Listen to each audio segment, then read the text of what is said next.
we've got a fantastic evening. We haven't just got Gail and reading her poems. She's invited some fantastic poets who, well, she'll say why she's invited, who she's invited. I'm Anne Holloway. I am the founder of Big White Shed, who produced Gail's book. We're based in Nottingham, and it was an absolute privilege to publish Gail, even though I haven't met her very many times. So I was going to start, Gail, by saying it's quite a heartfelt book. Can you tell us a little bit about what was the sort of pressing need to get these poems out at this time? Yeah, okay, thanks, Anne. Yes, all the poems are really close to my heart, and I think it was the beginning of last year that Leanne Moden actually suggested to some of us who were in the Paper Cranes Collective, were we thinking about putting together some poems. And I realised that I had been sort of over the years, and I've only been writing since about 2018. I was sort of collecting poems, and the reason I'd sort of started writing really was about dealing with grief, and in particular the loss of a very close friend who the book is dedicated to, Jan Nicholson. She died in 2016, and she had breast cancer that developed further. So I wanted to, when I looked at the poems, some of them were written, you know, a few years ago, others written more recently. I could see that there were themes there about how we sort of, or how I have dealt with grief and loss, and I thought it would be a tribute to Jan, really, and perhaps a way of raising some money for Maggie's Centre. And I think we've got Liz Sudbury with us, who's going to just say a few words about Maggie's Centre. If you're there, Liz, and you can unmute. I am, yeah. Hi, everyone. Gail, nice to see your face. I've heard lots about you, but not seeing you, so that's nice. Thanks so much for welcoming me on tonight. Really appreciate it. So yeah, I'm Liz Sudbury, and I'm one of the fundraisers at the Maggie's Centre in Nottingham. So all of the proceeds from Gail's book are very kindly being donated to the centre. So just wanted to join you just to get involved and jump on, just to tell you a little bit about what we do. So hopefully a few of you will have heard of Maggie's, but for those who haven't, we are the Cancer Centre based in the grounds of the City Hospital in Nottingham. It's been, gosh, a really interesting year for everyone, hasn't it? But I'm not sure everyone will know that there are 50,000 fewer people that have been diagnosed with cancer, and 30,000 fewer people that have started treatment for cancer compared to the year before. So they're quite frightening statistics for us. And the support that we receive, so your support, can help us transform care for people with cancer in the community at a time when Maggie's support is needed now more than ever. So we don't just have a Maggie's in Nottingham, we are a network of cancer centres across the UK, and you'll find all of our centres in the grounds of NHS hospitals. And Maggie's was founded by a lady called Maggie, and she had breast cancer. And the whole purpose of Maggie's really is to help people take control when cancer has turned their life upside down. And we do that by offering people professional support from anything from treatment side effects to money worries, and all of the support that's offered complements what the NHS do, but at Maggie's we just have a little bit more time, so time to talk, time to treat people as individuals, and try to help them work out what it is that's important for them and their families. So you don't need an appointment or a referral, and anyone can just come in. We know that when people are diagnosed with cancer, they need much more than just medical treatment. They might need information on how the treatments will affect them and their family, emotional support, practical advice, and fundamentally actually a place where people can go to meet other people and talk to people who are going through the same things that they are. So we're a place for anybody that's been affected by any type of cancer, their family and friends, and people can come to us at whatever stage that might be, so from pre-diagnosis to bereavement perhaps, There's also no time limit on the support that Maggie's offer. So we're here for as long as people need us. And I think that's a really kind of crucial, important thing that we can offer. So just to sort of bring to life how this might affect, you know, kind of support that somebody might receive. When I was in the centre over the last couple of weeks, I met a couple. So Tom and his partner, Athena. So they've been together for 3 years and they were thinking of moving in together. And she started to have a bit of trouble swallowing. So they went to the doctors just thinking that it was something minor, you know, maybe an ulcer or something. And unfortunately, she was diagnosed with cancer. And that's when she felt that life started to collapse around her. And when she was signed off work, she knew that she just couldn't afford to pay her rent anymore with the sick pay, because it was such a massive drop in her income. And somebody in the hospital recommended that they come over to Maggie's before she started treatment. So they came in for the first time feeling really nervous and anxious when they walked through the door, not quite sure what to expect, just desperate for some help. They came for emotional support, but they also came to have a chat with our benefits advisor. Now, they described finding your way through the benefits system like trying to walk through mud without breaking the eggshells underneath. So a really, really difficult, complex system to navigate. So they came for an appointment with a plastic bag full of everything: bank statements, credit card statements, wage slips, the statutory sick pay information.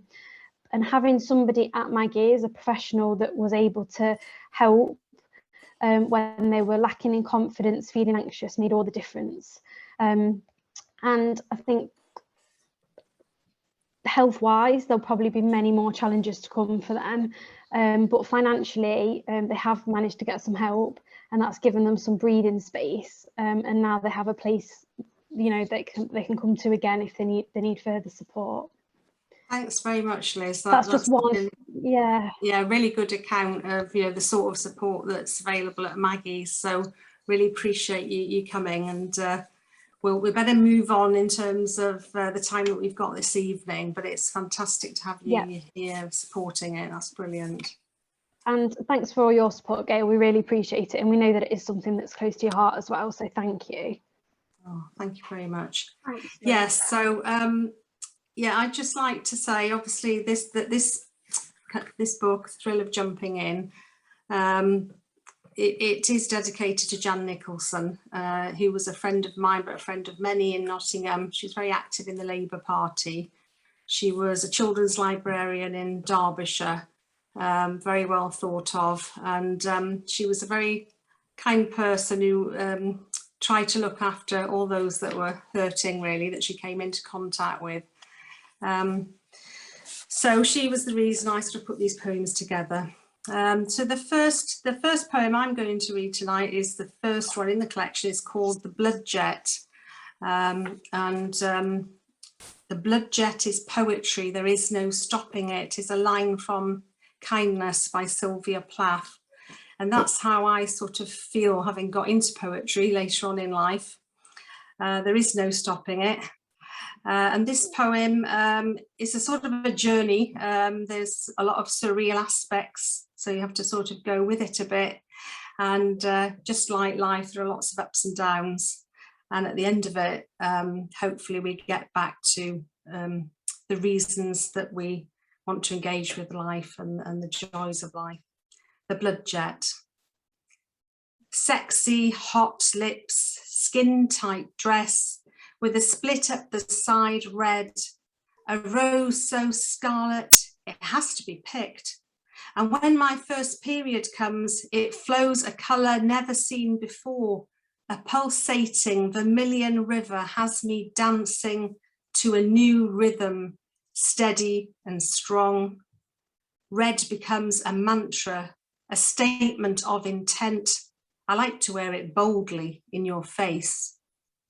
Your face is a picture, the night when there is only night, speckled with silver. A hand touches mine, my eyes become your eyes. There is a limitless black channel ahead, so we jump right in, swim together, effortless in this immersion. Immersion saves us from drowning. We wash up on a day of blue-green, drift to the shoreline with starfish. On high sandstone cliffs, young men launch matchstick bodies into oblivion, dropping like lost sheep into the void, hitting hard water, slapping the surface, then rising to a cobbled bank, breathless, ready to do it all again. Again, the world turns red, spinning until the tides respond angrily. Life is too much to bear. A heartbeat stops. We are far away from the beach now. Now you are my reason to keep on living. All the hours we spend on white wards, hospitals full of disinfectant. Your pain burns through you like a wildfire. To cheer ourselves up, we buy skeins of brightly coloured wool, crayons, paints to work magic on old t-shirts.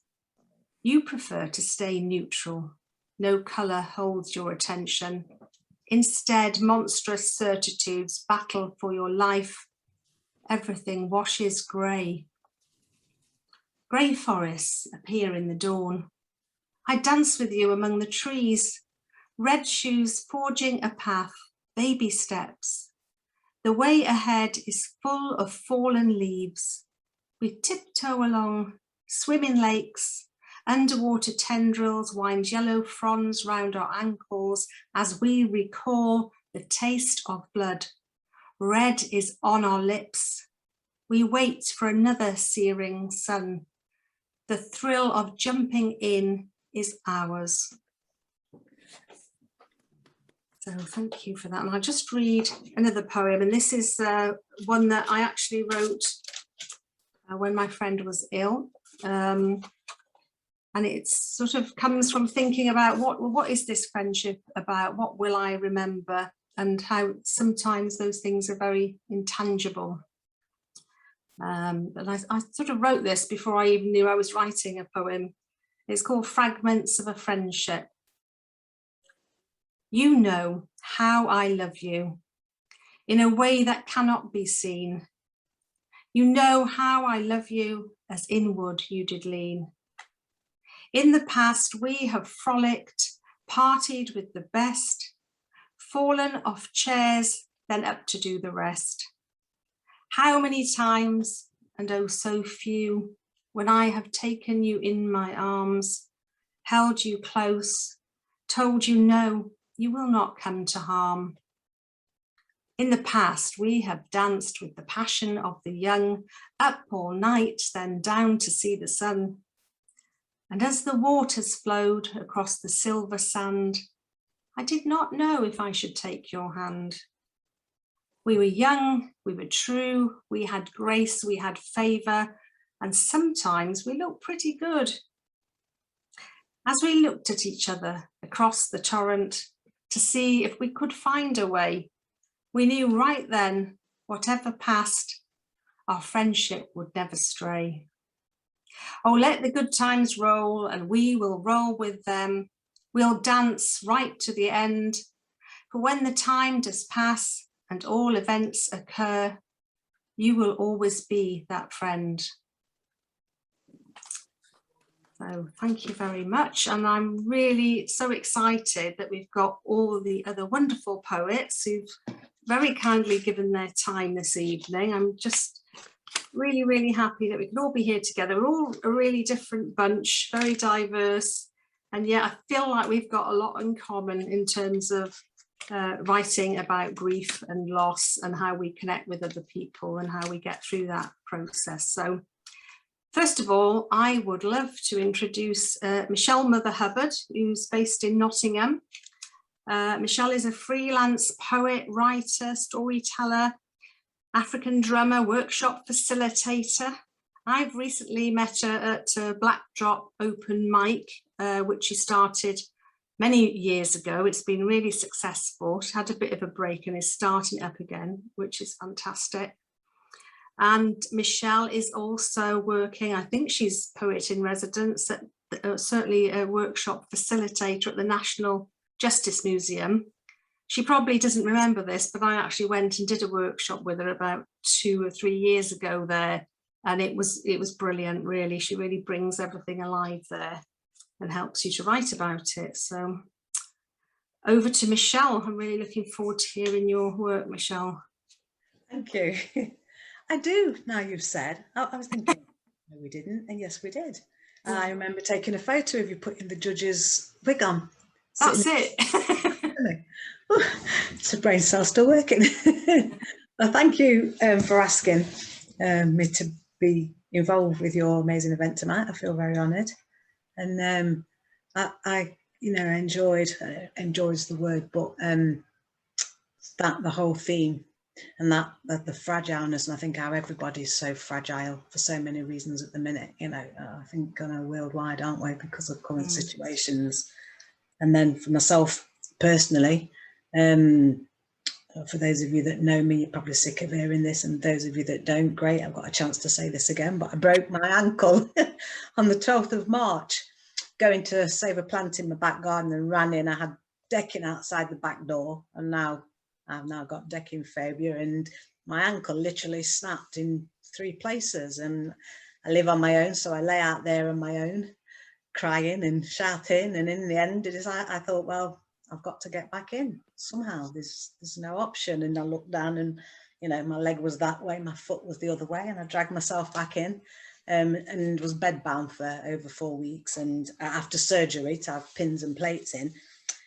I couldn't focus on anything, but I did manage to write some poems at the time, and they feel very delicate, and I'm kind of grieving the way I was before, because I can't do, well, more or less everything that I did before the accident, and that's the bones of healing. And I'm mobile now on crutches and don't have a pot or anything on my leg.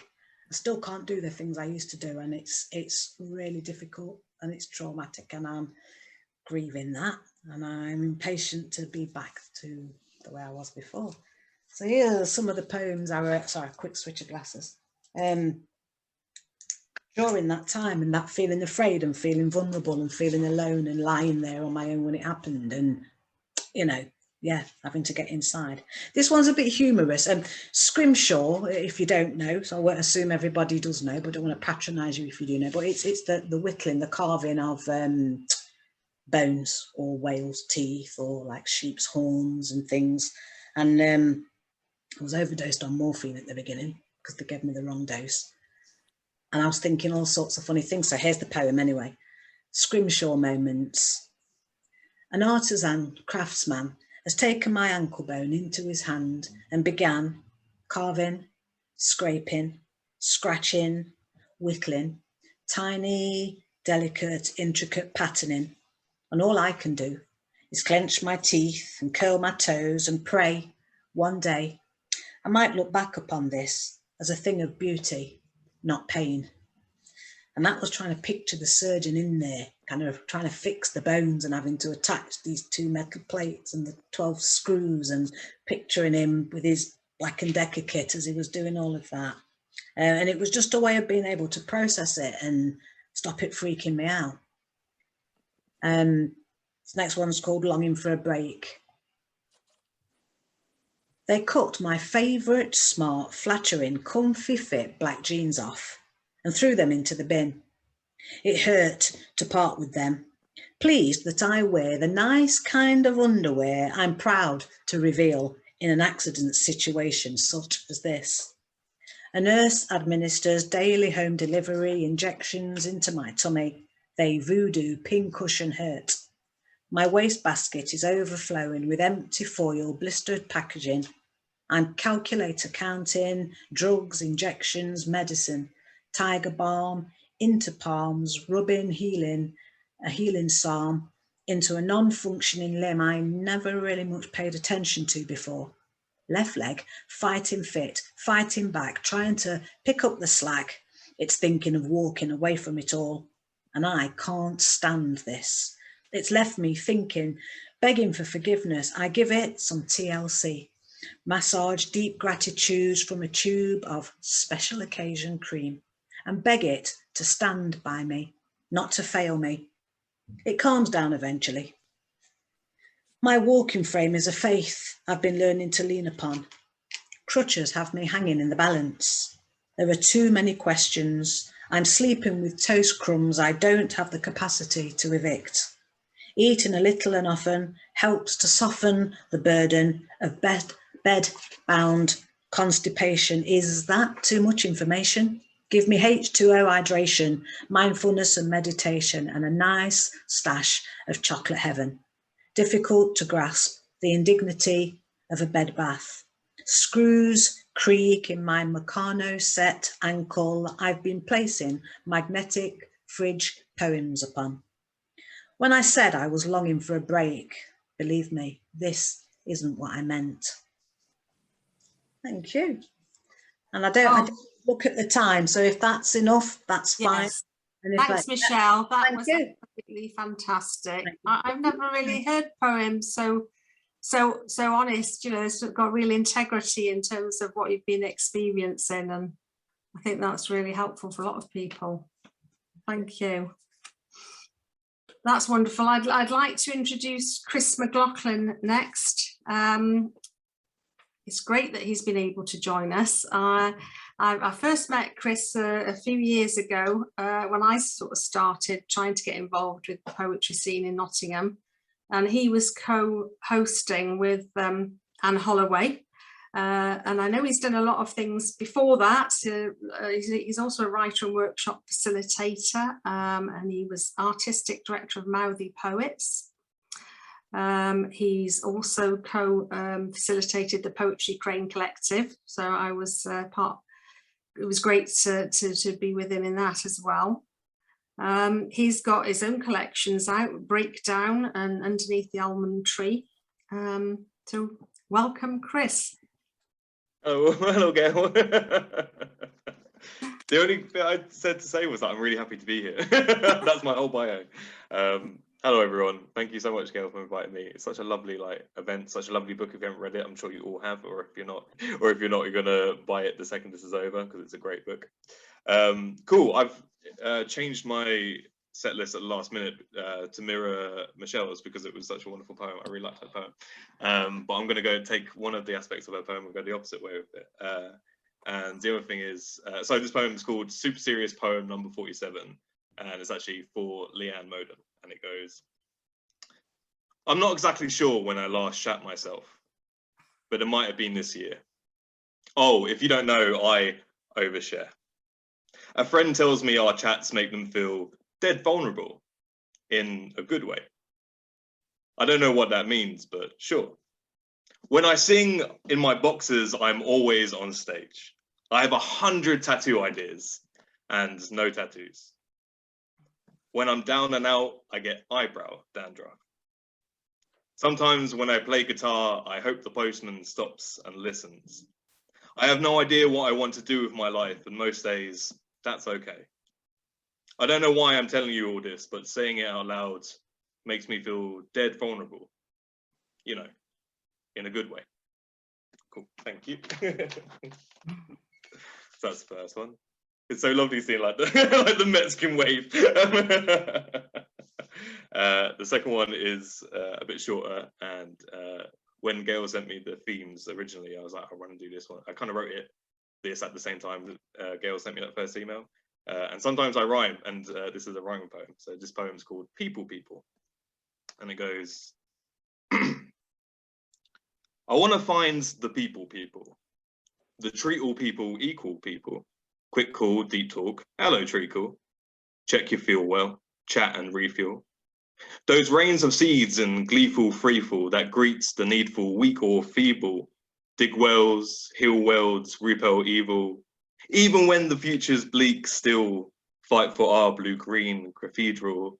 And as I drift toward the brink of branching paths, I have faith in us, liminal animals, seeking sequels. Dawn pulls, heart full, sure will be cool. Finding me some people. Thank you. Oh. Thanks, Chris. That was lovely. It's just great to hear your work again. It's just been a long time, so I hope we're going to hear more of your work. coming through. Really enjoyed that. Right, now over to Sue, who is also a pleasure to welcome. Thanks, Sue, for agreeing to do this. Sue is a very active member of DIY Poets, so I met her through that.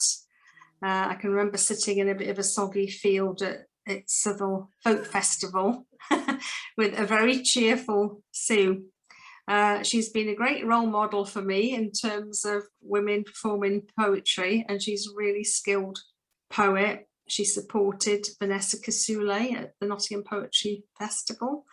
She's done the Edinburgh Fringe, and she's even done my very own poetry cocktail open mic in 2019, which was fantastic. So she's got 2 previous collections, and she's currently got an absolutely wonderful pamphlet out, which is on my little shelf there, called Finding Comfort in Salt. So welcome, Sue.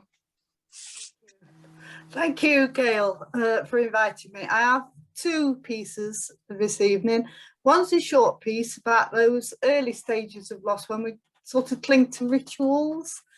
They're very often seen quite small things, but they have meaning, and this is called Ironing.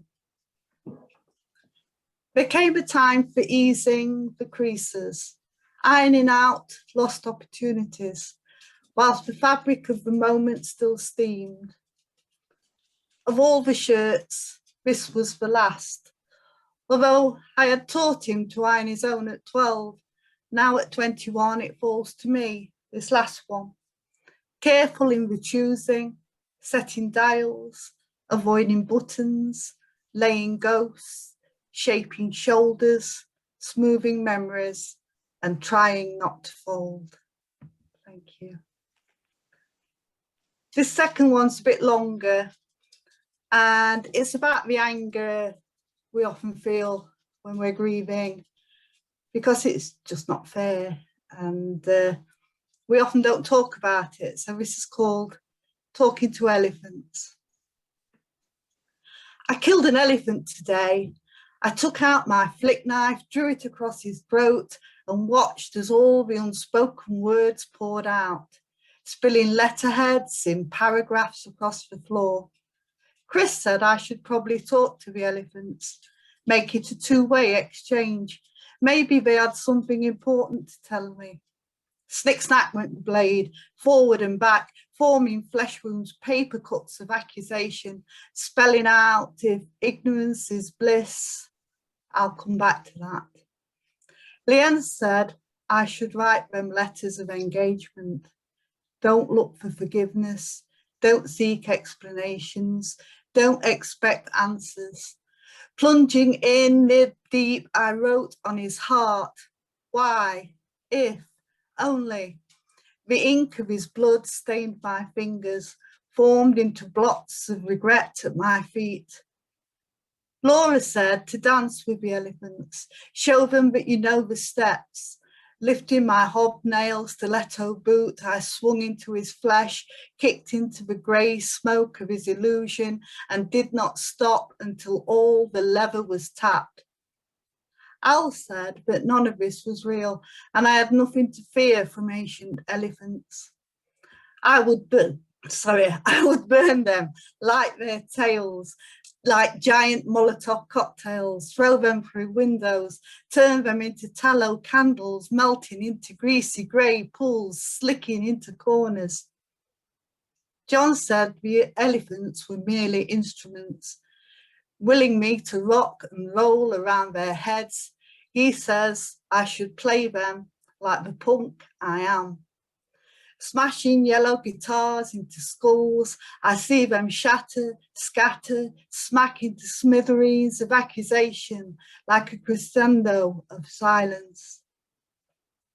Claire said I should paint the elephants, define their lines, show them I know the shape of them, brushes and all. Digging pigment into their elephant eyes, I blind myself to their existence, turning them into installations of anger in all its unseen colours. Ella said I should give them names, make them pets, and I had no coherent answer for that one. Thank you. Hope to see you soon. Oh, thank you, Sue. Absolutely wonderful. I've got your pamphlet is also available through Big White Shed, I believe, isn't it? Yeah, And yeah. It's this small book is huge, it says on the back, and I really feel that. It's wonderful, wonderful poem. Thank you. Right. Gail, Gail, I Yes. just have to say, it's Roy here. It's Yes. Roy, the representative of the Toriano poets. Yeah, So, okay. can I just say, it's a wonderful book, beautifully written and very honest, but I'm going to have to go now. It's been excellent, but I can't stay for any longer. I'm I awfully sorry. appreciate that. That's fine, Roy. Anyway, See I you hope soon. it's a huge Bye. success. So, bye-bye. Bye. Thank you. All right, that's a dear friend of mine, Roy, who knew Jan very well. Right, okay, so thank you, Sue. And now we're going over to Anne, who, as we all know, Anne Holloway. Not only is she the publisher, and very grateful I am for that, and the fact that she's coming back from her illness to present tonight. She's a really busy woman. She's an educator, a poet, a spoken word artist, and the creative director for Nottingham Poetry Festival. Going forward from this year to next year, she's also got a wonderful collection out called There Are No Photographs.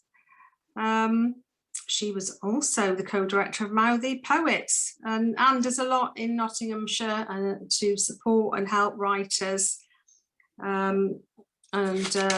You know, she's just brilliant. So over to you, Anne. Oh, thank you.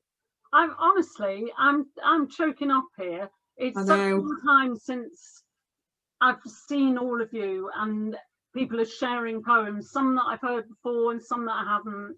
And yeah, it's lovely. Thank you so much for having me. It struck me, I have got a book called There Are No Photographs, and it's not a right jolly read, I cannot tell a lie, but there are moments of lightness in it. But I thought I'd do a poem called In the Woods in Carmarthenshire, because it struck me that grief and loss and disappointment they're all wrapped up together. So this is In the Woods in Carmarthenshire. My mum has brought us to the woods to stay in a yurt. A yurt is just a tent, but bigger, and built by Mongolians. But this one was built by a guy called Roger.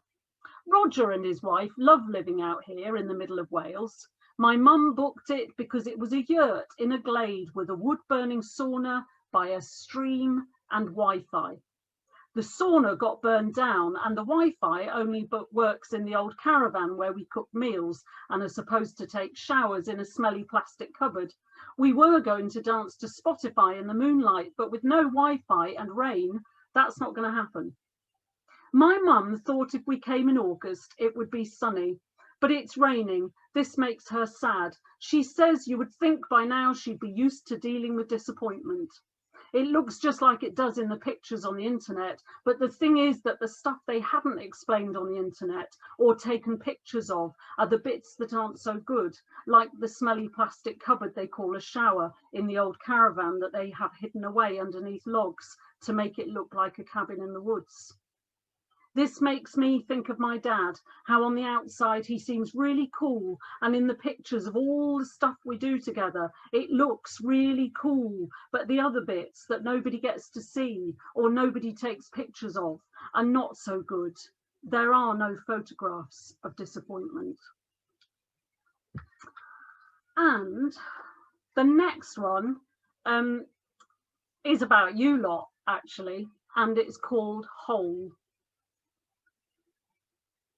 We talked about systems and single cell structures, how they're alone and yet coexist, communicate with each other when in need, merge and join to create new living conditions. Like the components of the Iron Giant, I thought, when he's blown apart, a distant red light flashing, calling for all the pieces to gather and make him whole again, like family. Thank you. Oh, thanks very much, Anne. Really enjoyed those poems. I've read them in the book, and there's nothing like hearing them actually read out loud. And I can see in the comments some people are really empathising with the camping experiences. So thanks very much. And now we're going to go over to Casey Bailey, who I've not actually met person to person. We've only met on Zoom as part of the Gobs Collective. Casey came along to give us a masterclass in performance, which was really, really helpful. And Casey is the Birmingham Poet Laureate. He's really definitely multi-talented, poet, writer, an educator. I think you're a full-time teacher, Casey, aren't you? And a performer. He wrote Ballad of the Peaky Blinders, so you can see that on YouTube and on the BBC website. His first collection was published with Big White Shed, Waiting at Bloomsbury Park. He's also had Adjusted with Verve Poetry Press, and he's got a new one out called Please Do Not Touch, which is hot off the press. Looks fantastic. Started dipping into that. So thank you so much, Casey, for joining us. It's great that you could be here with us tonight. It's a pleasure. Thank you for having me. Can I just say, first of all, congratulations, Gail. Can't wait to. I've read little bits of the book, but I can't wait to get into it properly. Hello, Sue, legend always. Have to big up Michelle and Black Drop always, every single time. Chris McLaughlin is one of my favourite poems, and I'm absolutely, as always, madly in love with Anne Holloway, who is a hero in my life. So thank you. I keep little, just a second, excuse me. I keep little Anne Holloway, there are no photographs, little postcards that I got with the book, and that I stole from Nottingham poetry events, just stuck up in random places. I'm gonna to not take too much time, because I'm conscious of the time. Nothing to do with the football, of course. I'm gonna read two poems, and they're quite short. And the first one I wrote really recently, and I haven't shared with anyone, but it feels fitting to the theme. So it's dedicated to my mum, who we lost to cancer a few years ago. It's called Once. I must warn you, they do not die once.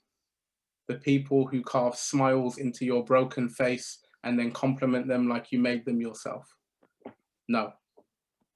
They die on horror movie nights. They die on Hollywood mornings when you reach for the phone to share the cream of your coffee or the swelling of your burns. They die when you awaken to the reality that they can't whoop into your joy or whisper to your fractures.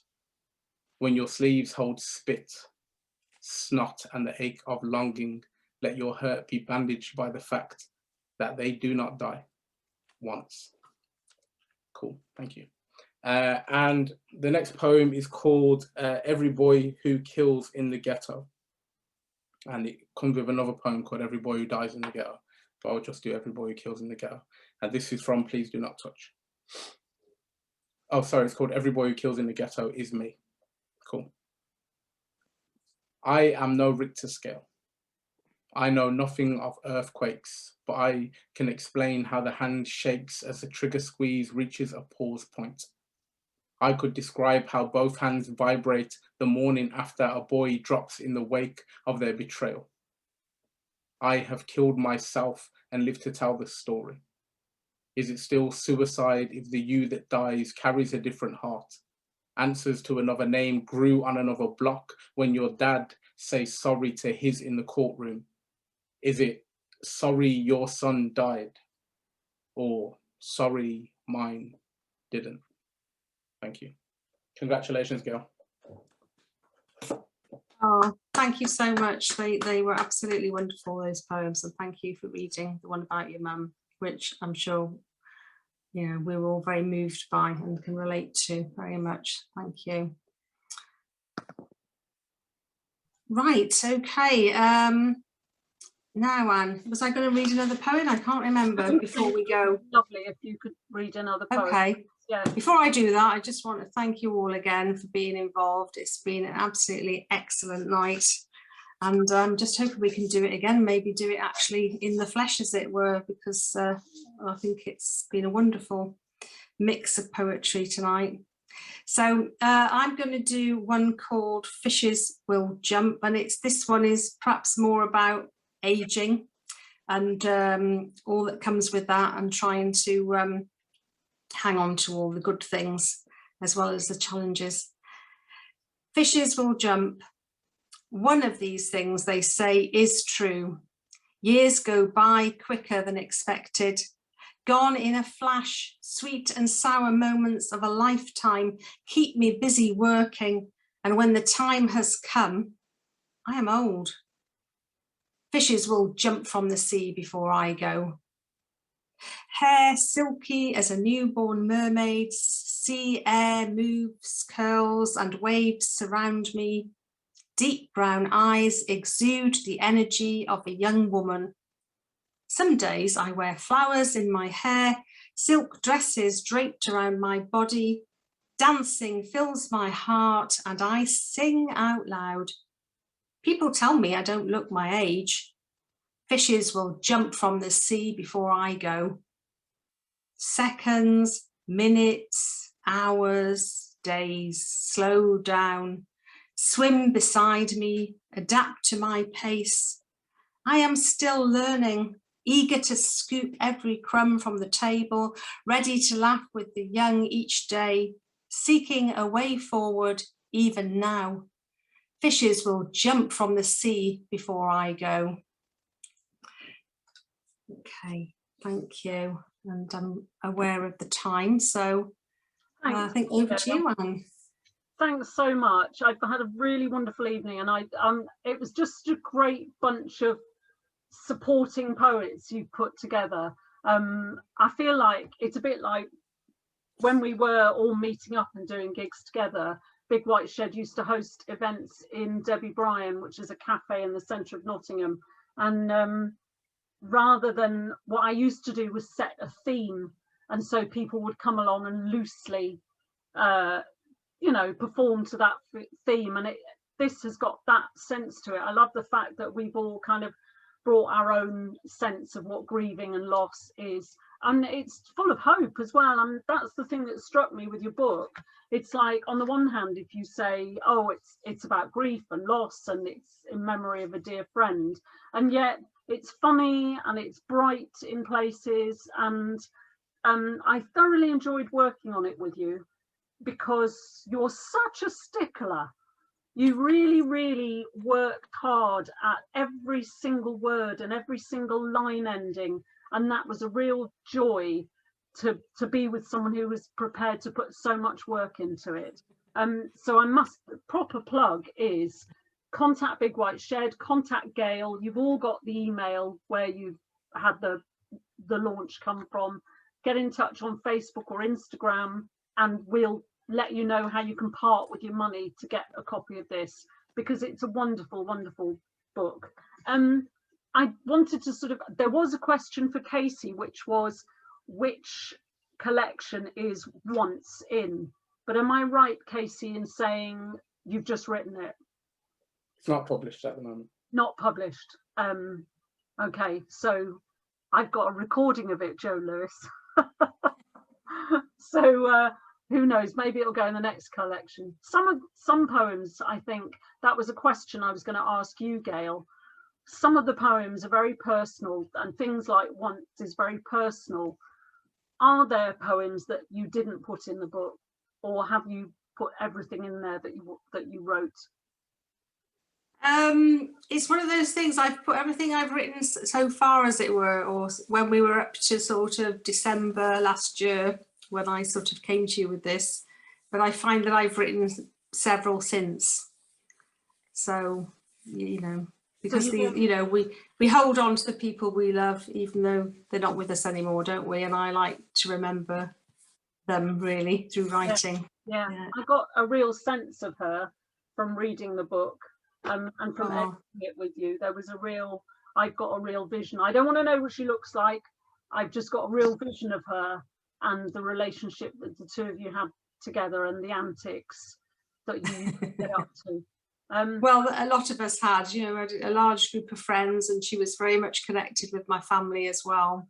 So I'd known her over 30 years, and I've got no brothers or sisters. So in a way, she was like a family member. So, yeah. I was just going to throw it out to everyone. Does anyone have anything at all they wanted to ask Gail before we pull the plug and you can go and watch football, or I will go and not watch football? You must go and watch football. Okay. Anyone have anything they'd like to ask? No, we're all gagging to go, Gail. Surely. I think so. But it's been, thank you everyone for coming. I really appreciated all the support. It's been brilliant. And in the end, I've really enjoyed it. Thank you. It's been a great night. Thank you for excellent night. Oh, fantastic. And there's some lovely comments coming down here as well. So thank you all for commenting. It's really good to hear what people, that's something you can't do at a live gig, hear what people think about the poems as they go. So thank you all so much for coming. If you see us out and about, just go, I saw you on Zoom. Laura, I'm so excited. Laura's here from Austria. And we miss you huge. Michelle, thank you so much. Casey, thank you. Sue, thank you. Chris, thank you. And Gail, thanks for, like, you've really driven to have a proper celebration, even though we can't meet together. So thank you so much for coming. Oh, thank you. Let's do it in person at some point. Casey is holding up to the screen there. What are you holding up? There are no photographs. There are no photographs. The power of Moo cards. Right, my lovely. It's been fantastic to see you. You are free to go. You can bing, bing, bing.